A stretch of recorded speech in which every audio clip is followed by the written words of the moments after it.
Começa agora o programa Sensibilidade. Apresentação: José Damião.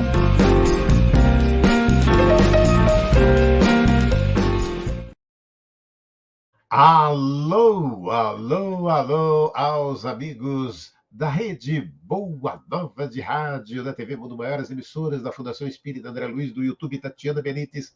Iniciamos mais um Sensibilidade. Gratidão, gratidão, gratidão. No programa de hoje a gente tem aqui a Regina Lúcia Silveira Martins, e ela fez um doutorado sobre Anália Franco, a grande educadora da história da educação brasileira. Regina, primeiro, gratidão por estar aqui junto com a gente. Fala um pouco de você, fala um pouco desse doutorado, antes da gente poder apresentar aqui para todos os que estão nos acompanhando no Sensibilidade. Me fala um pouquinho de você, Regina. Oi, cadê a Regina? Não, microfone. Aí. Primeiramente, eu queria abraçar todos os companheiros desse programa Sensibilidade, da TV Boa Nova, e dizer que é uma alegria estar participando aqui, junto com o Damião, essa oportunidade de trazer dados da minha pesquisa, né, que foi apresentada agora na PUC do Rio, em fevereiro, dia 21 de fevereiro de 2024. Eu sou pedagoga, né? Fiz meu doutorado, que era um projeto de vida meu, né? Porque eu não fiz o normal e, na verdade, a minha relação com a Anália Franco tem a ver com isso. Eu faço pedagogia na PUC sem ter acesso à sala de aula, né? Filha de médico, irmã de médicos, meu pai queria que fosse médica, enfim. E eu vou estagiar numa casa aqui que foi fundada pelo Francisco Bastos, marido de Anália Franco, aqui no Rio de Janeiro, em 1922. Eu nunca ouvi falar em Anália Franco na faculdade. E fiquei encantada com o trabalho. Lá eu pude experimentar as minhas primeiras experiências, né, em sala de aula, porque lá havia um orfanato dividido por séries, né, as crianças estudavam numa escola do município e a gente tinha que dar aula de reforço. Então, a Anália Franco ficou assim como uma marca para mim, na minha trajetória acadêmica, né, profissional. E também eu sou espírita, né? Então eu ouvia falar de Anália Franco no meio espírita, mas muito palidamente, sabe?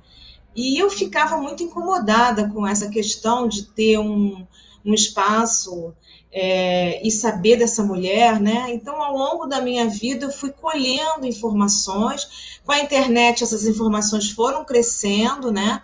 Em pesquisas em jornais. E aí, eu, em 2017, já comecei a apresentar projetos sobre a história dela, né, nas universidades, e fui aprovada em São Paulo, mas não pude cursar, porque eu moro no Rio, e acabei apresentando aqui na PUC do Rio, e foi aceito o projeto, e aí eu fiz esse trabalho, né, que muito me trouxe informações importantes sobre a história do nosso país na área educacional, e a presença dela é muito marcante, principalmente relacionada à formação de professores para a educação infantil, nas casas maternais que ela cria, num momento propício, que foi o momento do primeiro decênio da República aqui no Brasil.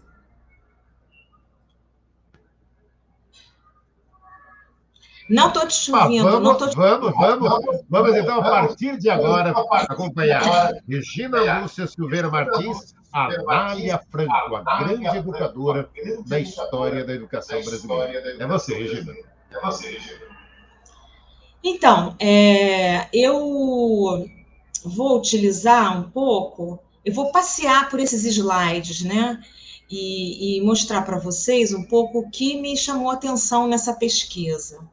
Na verdade, o que me chamou a atenção nessa pesquisa, inicialmente, até por ser espírita, né, foi em cima dessa questão do Livro dos Espíritos, importante, que é uma questão que nos remete a conhecer esses personagens da primeira geração dos espíritas no Brasil, né?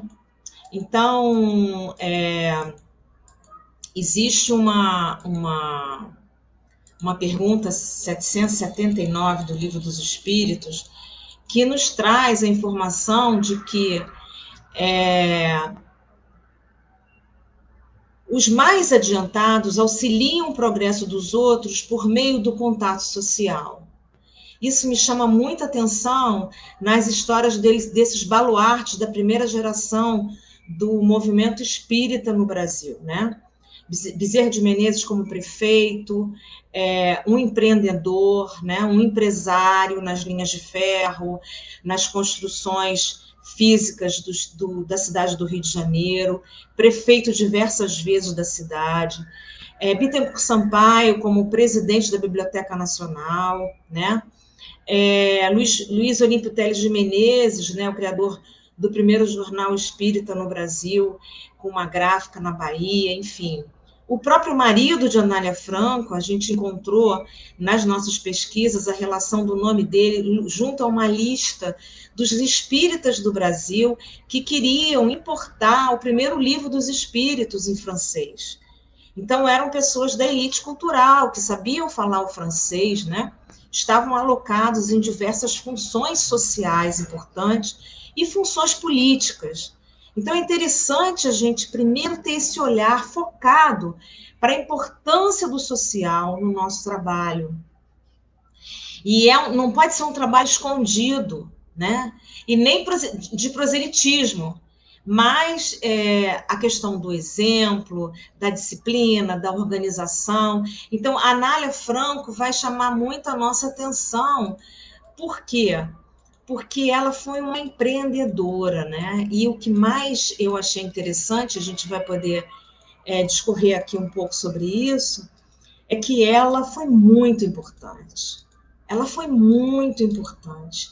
Ela esteve junto de personagens importantes na história do país, né? Como os republicanos, os primeiros republicanos, os abolicionistas, os maçons, as mulheres escritoras, porque ela foi uma escritora muito constante em revistas femininas, que era o meio... Hoje a gente tem as redes sociais, né? Instagram, Facebook. Naquela época, as revistas, os jornais eram os meios de contato social, e ela vai estar enfranhada com esse grupo de uma elite cultural em São Paulo. Ela não foi uma mulher apagada. E outra coisa, ela soube fazer propaganda da sua obra, né? Hoje a gente fala tanto de propaganda, né? Você tem vários grupos, né? Empresas que trabalham a questão dos anúncios e propagandas. Ela já naquela época já fazia propaganda do seu trabalho, propagando o ideal educacional para crianças órfãs, né? A educação maternal para quem não tinha mãe, né? Mas de um protagonismo incrível, né? E aí a gente vai descobrindo isso ao estudar essa educadora, né? A minha pesquisa é sobre o Liceu da Associação Feminina Instrutiva de São Paulo. Nesse período aí, antes até do falecimento dela, porque a gente ainda conta com pouco recurso, né? Eu trabalhei muito com jornais de época e as pesquisas anteriores, que são poucas ainda, mas tem muito material ainda a ser encontrado, né? Porque ela teve uma instituição grande que funcionou durante algum tempo em São Paulo, né? Ela dirigindo de 1901 a 1919 essa instituição, tendo um jornal que propagava a sua instituição e tendo subvenção do Estado, né? Da organização ali política e social da época. Então, por que eu fui fazer essa pesquisa, né? Eu tinha uma conexão pessoal, eu tinha uma motivação ali para conhecer essa mulher que na minha faculdade, e que hoje nas faculdades a gente ainda não conhece, né? É interessante que quando eu apresentei para a banca no final, porque a gente na PUC tem 2 qualificações. A primeira, eu tive a presença de uma professora da Unifesp, professora Cláudia Panizolo, e o professor aqui da UFRJ, o professor José Cláudio Sooma, todos da história da educação.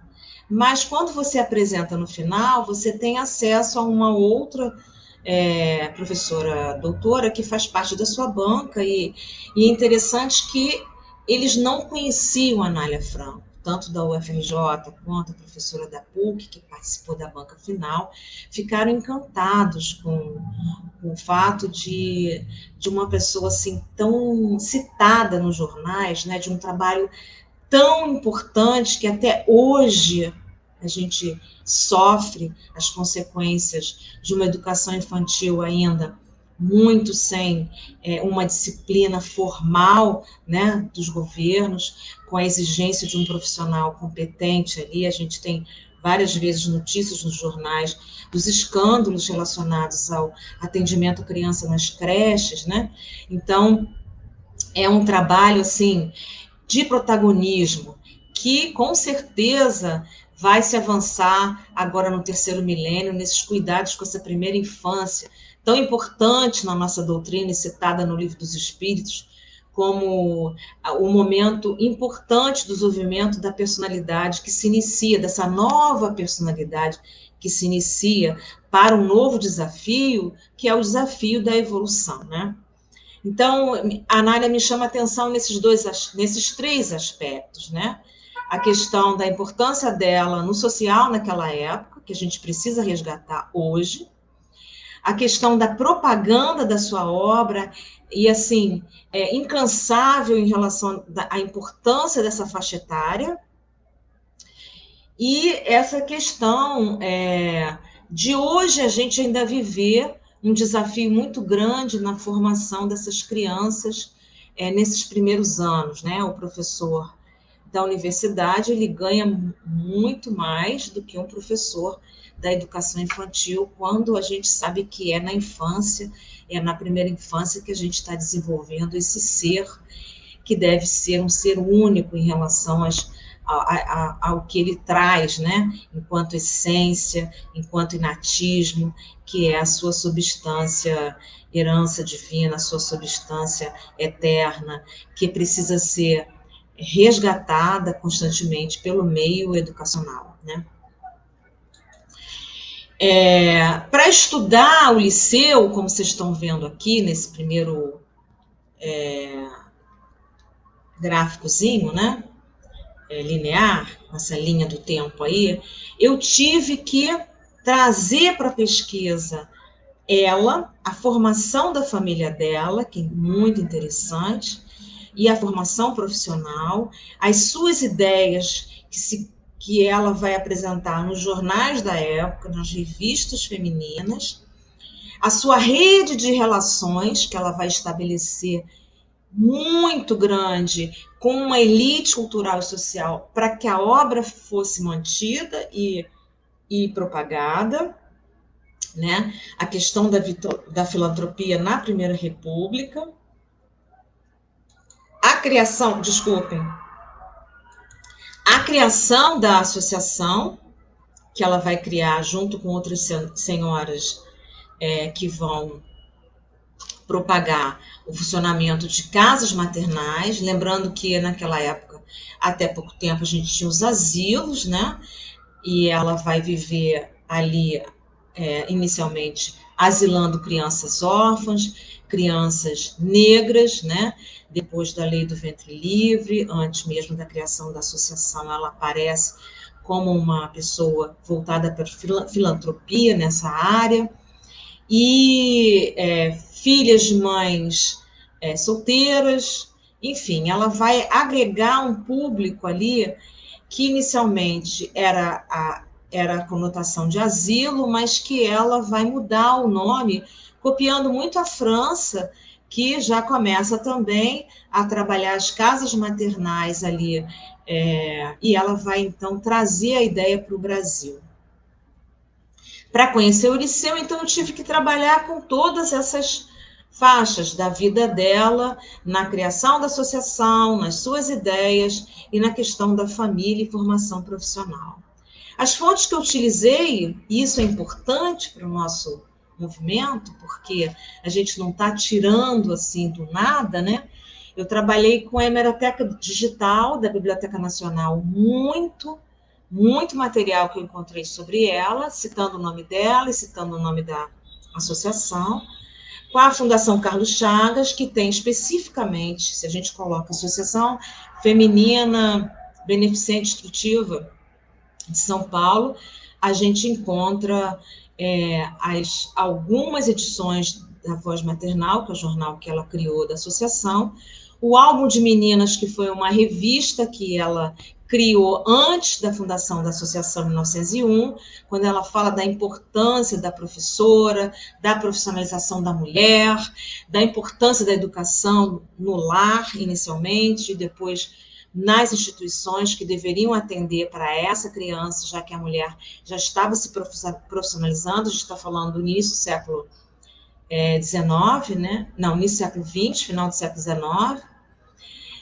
Trabalhei com o Arquivo Público São Paulo, onde a gente encontra o regimento da associação, a gente encontra em manuscrito o regimento da associação, a amplitude dessa associação de trabalho social, e a gente encontrou também um livro raro, que foi escrito em 1959, na estante virtual, que foi um livro escrito por uma ex-aluna de Anália Franco. Isso aí foi assim, um achado magnífico, porque aí a gente casa o jornal, o regimento e os relatos de uma ex-aluna, né? Maria Cândida, que vai aparecer no jornal quando ela faz parte da banda feminina de Anália Franco. A Anália forma uma banda feminina, viaja o Brasil, arrecadando dinheiro nas apresentações. O maestro da época, de nome renomado na época, é que faz os ensaios.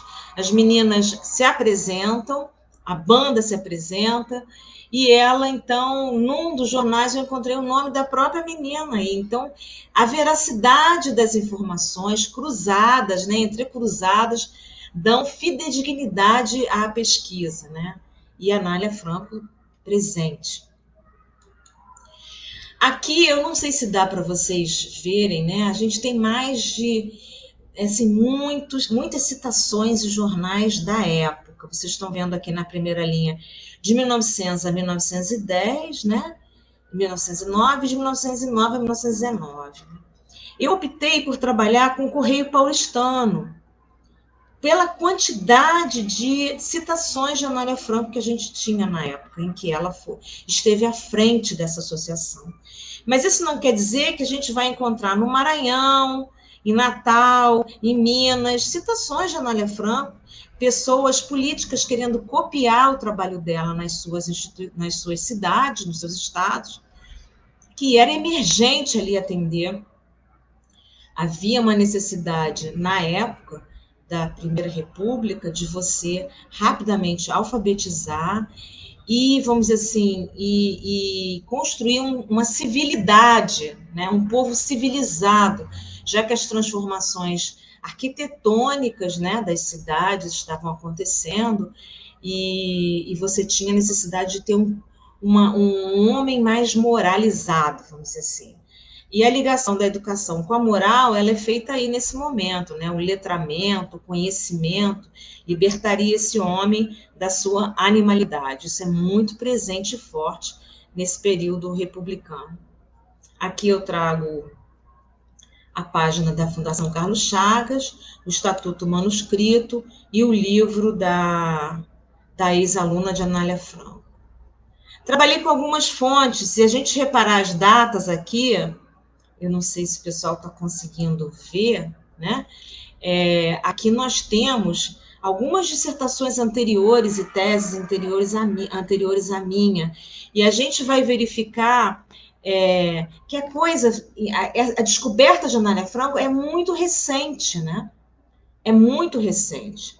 Depois do ano 2000 é que a gente vai vendo produções acadêmicas sobre Anália Franco. fidedignas, porque trazem materiais, né, fontes primárias. Então, isso é muito interessante.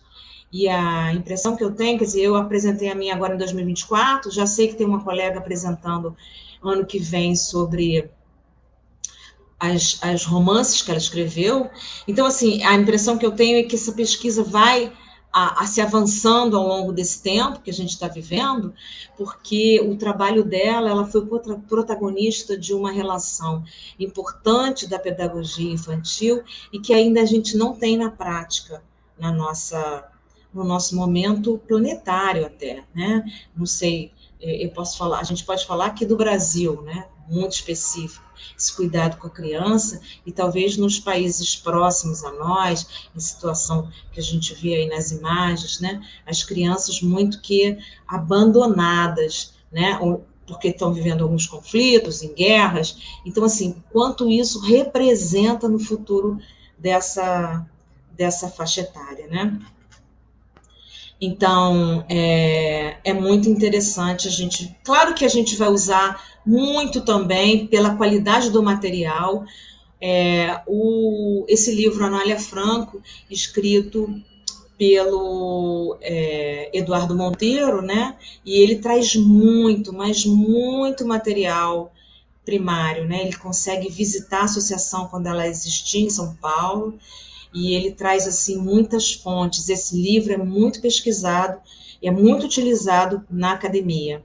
É um espírita, desencarnado em 2005, e pesquisador, né? E tem em São Paulo um centro de cultura e documentação de pesquisas do espiritismo, que a gente pode até visitar. Aqui nós temos, a gente traz na pesquisa dúvidas em relação à data do nascimento dela, né? Porque a gente vai encontrar 3 datas, né? Quando ela desencarna, aparece aqui, ela desencarna em 1919, aparece que ela tinha 63 anos, e aí a gente percebe que é em 1856 o nascimento. A certidão de batismo, que uma pesquisadora conseguiu através da igreja de Resende, que mostra que ela nasceu em 1853. E eu fui visitar o túmulo no cemitério da Conceição, né? No bairro da Conceição, onde mostra que ela nasceu aqui na lápide. É o túmulo da família Salles, porque Ambrosina, irmã dela, casa com Júlio Salles, e ela então é enterrada no túmulo da família Salles. Aqui diz que ela nasceu em 1849. Então, esses cuidados que o pesquisador tem que ter, porque ele não pode afirmar dentro de uma única informação o nascimento. A gente tem que trazer as pesquisas, né? Colocar isso a fundo, apresentar isso ao leitor e futuramente sempre ter cuidado com as informações, né? Informações em história é sempre vista só de um lado, temos que ver outros lados, então eu trouxe até como uma curiosidade, né? Outra coisa que a gente descobriu, o Monteiro diz que ela teria casado em 1906. Na verdade, eu encontrei no jornal Felicitações, no artigo Felicitações, né, que ela casou em novembro de 1902, né? Faz uma menção do casamento dela com Francisco Bastos em 1902. Então, essas coisas são interessantes a gente pesquisar, trazer e mostrar a público, né? Outra coisa interessante que eu descobri é que a gente sempre teve noção de que ela morreu de febre amarela, assim como o Eurípides Barçanufo, mas, na verdade, eu encontrei que ela vai morrer de insuficiência, de um colapso cardíaco. E quem vai ser o perito, né, da necrópsia, né, é o doutor José Libero, médico legista, importante na época. Foi ele que praticamente organizou o serviço médico legista em São Paulo. Não foi qualquer um né, que foi o perito e que examinou e que deu o atestado de óbito de Anália Franco. Aqui está o atestado de óbito dela, né? Também eu não sou médica, eu não sei se a febre amarela traz consequências na questão cardíaca, é possível que sim. A gente fala na pesquisa sobre a questão da família, é importante a gente ver que ela teve um pai alferes, né, que teve mudança de sítio em várias situações, e a família vai morar em São Paulo por causa disso. Ela nasce em Resende, no Rio de Janeiro, mas ela vai aos 8 anos para São Paulo. O Eduardo Monteiro já havia citado isso, mas a gente vai descobrir que o pai era alferes. Alferes é um cargo de confiança, né, um guarda de confiança. Faz parte de uma elite, não deixa de fazer parte de uma elite, né? A mãe era professora, perfeito, a gente vai encontrar o nome da mãe numa cidade do interior, dona diretora de uma escola, Santa Cecília. Então, era muito raro a mãe ser letrada na época de Anália, quando a Anália nasce, quando a Anália vai se formar, você já tem a possibilidade de ter mulheres num curso de normal. Né? Na verdade, ela vai ingressar nesse período em que é permitido, onde a Escola Normal da Praça permite a entrada de mulheres para a formação. Então, repara, a mãe já era professora, então não deixa de ser uma elite cultural ali, formando essa nova personalidade que é a Anália Franco. E o meio ambiente que ela vai viver e vai se desenvolver, né? Aí a gente vê a importância de quando há um planejamento reencarnatório, a pessoa não vem sozinha, ela vem com um grupo ali que vai articular com ela a semente de transformações importantes para a evolução da humanidade. Então, ela vai entrar no meio ambiente junto com várias mudanças sociais, econômicas, políticas. Vamos pensar o que aconteceu ali na entrada dela em São Paulo, né? A imigração, a rede ferroviária, as fábricas, isso tudo compõe um meio ambiente assim, tão propício para o início de novas ideias, propagação de novas ideias, e ela vai estar junto aí nesse momento. Aqui a gente encontrou uma citação dela tendo feito um exame tão brilhante, né, que ela é citada no jornal, né, e elogiada, notável, né, como ela fez o primeiro ano da escola normal, se sobressaindo. E ela vai trabalhar nas melhores escolas da época, né? Porque a reforma instrutiva que vai acontecer pelos republicanos nesse período é uma reforma que vai ser modelo para o Brasil inteiro. Os primeiros grupos escolares, que é a reunião de escolas no prédio só, vai ocorrer em São Paulo. E quem ganhava mais eram as professoras dos grupos escolares. Todo mundo quer fazer concurso para ser professora do grupo escolar. E ela vai ser professora do grupo escolar do Aroche, né? Tá o nome dela aí. E é muito importante esses dados todos, né? Porque ela vai estudar na melhor escola de São Paulo, uma escola modelo para as outras escolas do país. Ela vai trabalhar no grupo escolar, na mesma época, então, que ela vai fundar a associação. E aí eu encontro, na bibliografia acadêmica, uma pesquisadora que até hoje vive, é aposentada, eu estive na casa dela, ela me atendeu, que é a professora da USP, foi da USP, ela é titular, Tizuko Kishimoto. Essa professora, ela fez uma pesquisa na década de 80 sobre as primeiras pré-escolas de 1877 a 1940, e ela vai dizer categoricamente, né, ela vai dizer que enquanto nos asilos infantis ou orfanatos geralmente não se observa nenhuma atividade pedagógica, nem presença de elementos especializados em educação infantil, os estabelecimentos de Anália recebem asiladas que cursam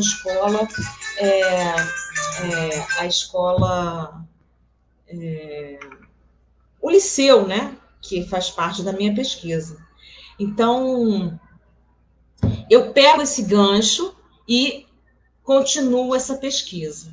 Então, eu pego uma pesquisa que já foi feita e tem essa afirmação de que ela vai criar um liceu para formar professores para esses asilos infantis, que era uma coisa diferente da época.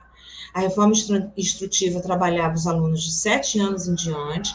Os maçons eram a favor, quer dizer, os maçons não, o positivista era a favor das crianças estarem em casa no período pré-escolar, daí a ideia da educação maternal, né? Tanto que Froebel, Pestalozzi criavam manuais para as mães ensinarem as crianças em casa. A conotação da infância naquela época, nos finais do século XIX, XVIII, é uma conotação já diferenciada, né? O cuidado com essa infância, esse olhar para essa infância, e ela, então, vai se apropriar disso tudo, Anália Franco, e vai buscar criar esses asilos que ela já tinha, transformá-los em casas maternais com alunas asiladas que eram formadas na própria associação para serem professoras dessas crianças que já iam para os asilos, porque não tinham mães, mas que também eram crianças filhas de trabalhadoras, que começavam, então, a se profissionalizar, né? Jornaleiras, pessoas que trabalhavam nas fábricas, que iam crescendo ali naquele momento, naquele meio ambiente já industrial de São Paulo, né? A Anália, então, funda em 1901, e vamos ver a amplitude do trabalho dela, né? Liceus, escolas profissionais, albergues diurnos para crianças e senhoras desamparadas, bibliotecas, escola de alfabetização de adultos, posto-socorro médico para os desamparados, totalizando 71 escolas, 2 albergues, uma colônia regeneradora, 23 asilos de órfãos, 17 creches, uma banda, uma orquestra, um grupo dramático e também oficinas profissionalizantes, né? Não só na cidade de São Paulo ela vai fazer isso, mas ela também vai ser solicitada no interior para que ela abra essas casas maternais. Sim, porque havia necessidade também, a mesma necessidade que tinha na cidade de São Paulo, tinha na cidade do interior, que cresciam absurdamente, né? Então, você tinha crianças abandonadas nas ruas, né? Mães desamparadas precisavam trabalhar, então a ideia dela começou a ser propagada no interior e ela era solicitada a criar essas casas maternais, que ela criava, ela ia, fundava. Então você vai ver nos jornais as fundações, ali a gente tem nitidamente a quantidade das fundações, ela indo, e ela contatando professores que aí eram dedicados a ela, a obra, e eram desconfiança dela, que viravam fiscais. Sim, porque a reforma instrutiva também tinha os fiscais que acompanhavam a reforma instrutiva nas escolas, nos grupos escolares. Ela também vai ter fiscais que vai à escola e vai verificar se o método está sendo adequado, se é o método da associação, né? O método de lições práticas, que era o método intuitivo da época. Então, ela assina, ela recebe o relatório, ela assina. Gente, vamos imaginar que não tinha internet, né? Hoje você tem uma rede de escolas, tudo bem, você tem várias redes de escolas, às vezes até em outros estados, né? Eu não vou citar aqui o nome para não fazer propaganda, mas é tudo assim, procura manter a unidade pedagógica do trabalho, mas você tem ali reunião no Zoom, você tem reunião com os supervisores, você tem material adaptado para todas elas, né? Material carimbado da metodologia ali, porque é o nome da empresa, né? Aqui você não tem nada disso, então ela vai contar com a rede ferroviária, né? E a gente encontra no jornal que ela conseguia passe gratuito para os professores na rede ferroviária que vai se estendendo ali em São Paulo, nesse período, e que vão visitar as escolas inauguradas por ela nesse interior aí enorme de São Paulo, né? Então, minha pesquisa inicialmente foi procurar, mandei e-mail para todos esses municípios, né? E alguns ficaram impressionados, não sabiam que tinham tido escolas fundadas por Anália Franco, e só recebi de volta 2, né? Aqui estão as ferrovias da época, aqui é a associação que existe até hoje, na verdade eles mantêm o prédio, mas é a Universidade de Cruzeiro do Sul. Quem quiser visitar em São Paulo, está em São Paulo, é belíssimo o prédio, né? A gente entra no tempo ali, porque é um prédio preservado, tem inclusive um nome ali, Associação Anália Franco. Me deparei com um escritório dentro da associação, que o senhor que me atendeu e que me mostrou o prédio disse: olha, esse papel de parede foi pintado por Monteiro Lobato. Então, Monteiro Lobato foi conterrâneo, conviveu na mesma época, então eu não sabia disso, dessa possibilidade. Não me aprofundei porque não era minha pesquisa, mas até é lógico, Monteiro Lobato está ali visitando a associação, porque ele escrevia livro para crianças, né? E aí esse rapaz que me atendeu falou: olha, esse escritório é preservado porque essas pinturas foram feitas por Monteiro Lobato e na associação. Então, assim, muito material que a gente tem pela frente, uma pesquisa que não acaba, eu tive que me limitar para poder deixar para outros pesquisadores continuarem, né? Aqui é a colônia Romualdo, que ela vai adquirir, hoje é um espaço privado, né? Que foi a moradia do padre Antônio Feijó. Fica atrás da Universidade Cruzeiro do Sul, eu tive que agendar uma visita, moravam as órfãs aí, é um grande galpão, aqui ela plantava, colhia para manutenção própria da associação e da colônia, e também ela vendia hortigranjeiros, né, para poder ajudar na manutenção. E aí eu só recebi de volta dois e-mails das sucursais de Ribeirão Preto e de Jundiaí. E consegui visitar, né? O Lar Anália Franco tem a manutenção espírita, mas é ligada à prefeitura, as creches são conveniadas, a creche é conveniada à prefeitura, os professores são da prefeitura, e é um trabalho maravilhoso, muito, muito, muito maravilhoso. A gente esteve entrevistando ali o presidente, muito organizado. E Ribeirão Preto está ligado à maçonaria, que muitos são espíritas, né? Mas o complexo Anália Franco e Ribeirão Preto tem uma outra conotação, que também tem a ver com a obra de Anália Franco, porque é um complexo que não existe mais orfanato, né? Então, eles fazem ali um atendimento de reforço às crianças, mas também um atendimento às famílias, né? Crianças que perdem, famílias cujas famílias perdem a guarda da criança por alguma situação de conflito, o próprio juizado ali encaminha a família ao complexo Anália Franco. Espetacular, né? Porque a Anália Franco tinha um cuidado também com o trabalho das mães, né? É importante, ela escrevia para as mães e professoras a importância do cuidado com a criança, ela tinha manual para as mães, então eles também continuam um trabalho idealizado por Anália Franco. Algumas eu não recebi, eu trago os e-mails, né, de pessoas que, em Franca, por exemplo, as pessoas, o secretário de Educação ficou impressionado de não ter conseguido, de não saber que ela tinha criado uma sucursal lá. E no jornal aparece a inauguração, né? Bom, aí eu trago também uma citação dela, em 1906 e 1904, reparem, é grande o número de crianças abandonadas à ignorância e desmazelo, que adormecem à beira do perigo e se precipitam na voragem dos vícios, sem ter quem se importe com elas no mundo. E o que há de mais triste é que esses espetáculos se oferecem aos nossos olhos e não nos ofendem. Então, é uma citação que a gente pode dizer hoje. É a mesma coisa que a gente vive hoje, né? É um contexto semelhante, né? Existe, creio eu, nessa capital, uma sociedade de proteção aos animais. E não me consta que haja uma idêntica de proteção e instrução às crianças abandonadas à ignorância e vagabundagem. Pois valerão ela menos que os animais? Então, é muito atual, né? Ela foi realmente uma protagonista. E eu acredito que as pesquisas vêm avançando, porque ela vai ser estudada, eu acho que nesse próximo milênio, como uma precursora desse cuidado na infância. Fazia conferências, escrevia em jornais, repara, as mães educadoras, as minhas Patrícias, sempre impressionada com as crianças, com a educação moral, com a educação religiosa. Aqui, entre parênteses, ela não colocou o nome espírita, ela não quis colocar o nome espírita na sua associação, porque, imagina, havia imigração ali, várias religiões, o ideal dela era a pedagogia, e a pedagogia muito voltada para a questão do respeito a Deus, de uma maneira geral, aos valores cristãos, não necessariamente identificados a uma religião.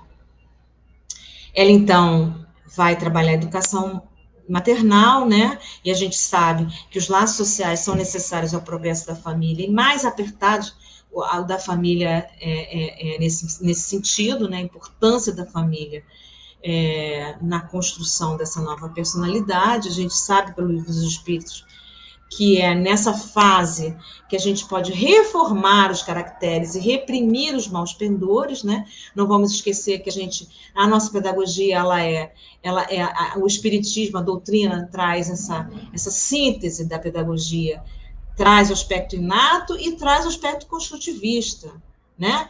Inato precisa ser ressaltado através da educação.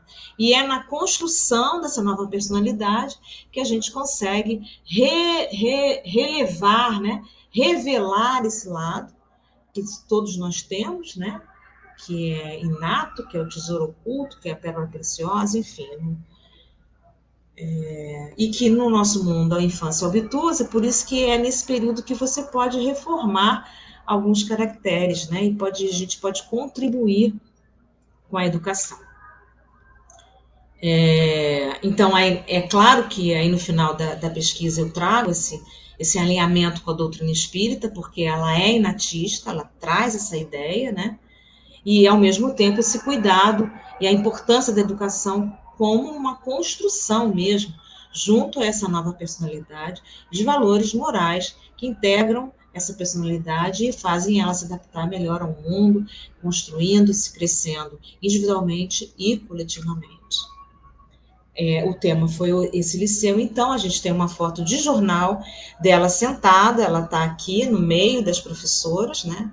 A gente verifica na pesquisa que ela utiliza professoras de 12 anos, né? Ela vai encontrar muita dificuldade, a pesquisa traz isso, né? Falta de vocação das asiladas, é uma política pública que não atende ainda essa geração, né, esse perfil de criança, então ela vai encontrar dificuldades em material e investimento nisso.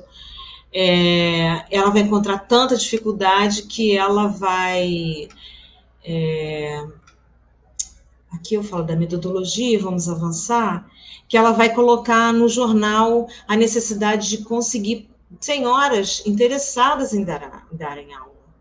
Então, a gente aqui já percebe uma frustração dela, né? Mas uma necessidade emergente dela ter professores nas casas maternais, principalmente no interior, né?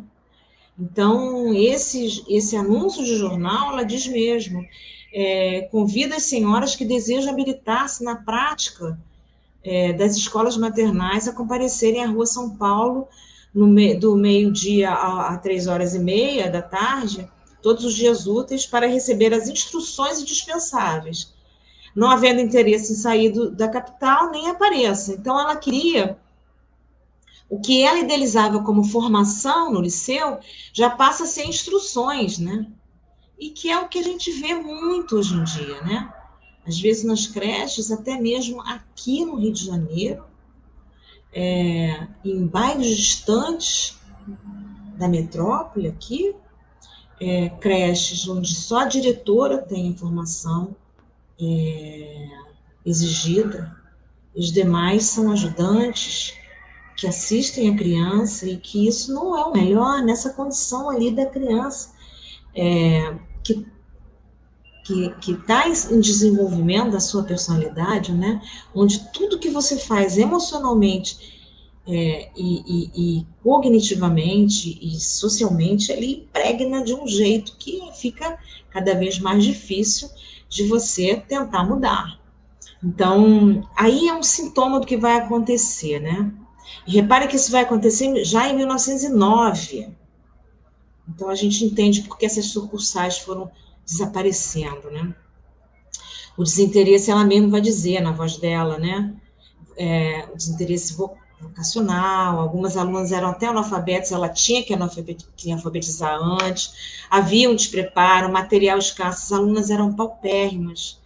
Então, ela vai lutar muito, e ela quer fazer um trabalho voltado para essa formação específica de valorização e de especificidade mesmo para esse trabalho. Aí eu trago no final, assim, esse mapa, né, de desigualdade até hoje, né, dessas crianças fora da escola, que vivem na pobreza, né, e que são filhos de adolescente, né, todas essas estatísticas atuais que demonstram ainda o que falta para a gente entender que é nesse período infantil que se forma o adulto, né? Um adulto integrado, um adulto, enfim, consciente do seu papel como ser humano numa sociedade. E a gente vê, né, nitidamente, não só quem está na área da educação, as dificuldades quanto a isso, né? Damião, eu acho que é isso. Finalizando, a gente viu esse artigo aqui que saiu o ano passado, no G1, né? As profissões com os piores salários no Brasil. O professor da pré-escola lidera a lista. Então, é isso, meu amigo. Olha... Eu deixo aqui também o site. Quem quiser ler minha tese, está na biblioteca da PUC. É só entrar em Educação-PUC Rio, e ali tem produções acadêmicas, tese, coloca teses ano 2024, vocês vão achar lá essa tese. Olha, tá aí, ouvimos Regina Lúcia Silveira Martins falando de Anália Franco, seu doutorado, Anália Franco. Primeiro, parabéns e gratidão por essa pesquisa, hein, Regina? Foi uma alegria, Damião. Pode tirar o compartilhamento, eu acho que agora. Eu acho que eu passei, né, 1 minuto. Eu passei 1 minuto e 40 aqui. Que isso. Olha, gratidão, Regina. Obrigado, viu? Muito feliz de ter partilhado com vocês. Quem quiser maiores informações, pode entrar em contato, vou passar para o Damião meu e-mail, e é isso. Fico muito feliz de trazer a história dessa educadora importantíssima para o nosso país, que com certeza vai ser resgatada através também de outros pesquisadores e vai levantar esse processo educacional importante que é nessa faixa etária da educação infantil. Obrigado mais uma vez, Regina. Obrigado a você que nos acompanhou em mais este programa Sensibilidade.